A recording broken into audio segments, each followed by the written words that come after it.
Un courant océanique, c'est un mouvement d'eau de mer qui existe en réponse à un forçage extérieur. C'est-à-dire qu'en surface, par exemple, les vents mettent en mouvement une couche d'eau. Ce mouvement, forcé par le vent en surface, pénètre de proche en proche sur des couches inférieures. Et on peut penser qu'environ le premier kilomètre d'eau de mer est sensible au vent de surface.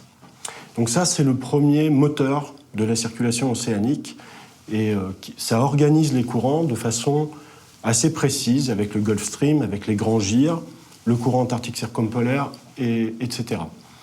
Alors il existe un autre moteur pour les courants océaniques qui est lié en fait au changement de température en surface et au changement de salinité.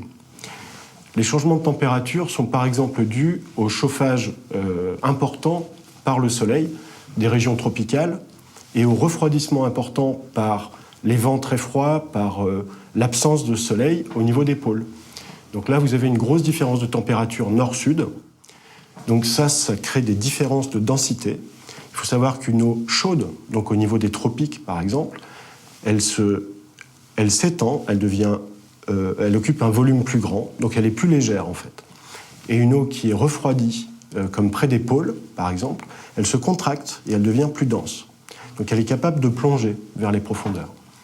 Donc vous faites plonger une eau de surface jusqu'à 2, 3, 4 km de fond, et cette eau ensuite revient vers le sud, le long, donc à 3000 ou 4000 mètres de fond, vers les tropiques. Et donc l'océan répond de façon naturelle et spontanée à cette différence de température.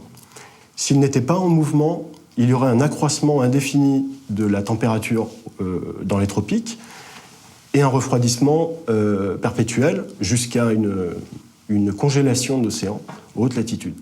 Pour que le système reste en équilibre, il faut qu'il y ait un transport de chaleur. Et ça force, ça met en mouvement des eaux, ça crée donc une partie de la circulation thermohaline. Donc le rôle de l'océan dans le climat n'est pas réduit à cet effet-là, mais l'océan a cet effet très important de redistribuer la chaleur sur la planète. Cet effet thermique est complémenté par un effet lié à l'eau douce. Par exemple, les banquises que l'on trouve près du pôle Nord ou autour de l'Antarctique peuvent fondre sous l'effet du réchauffement climatique.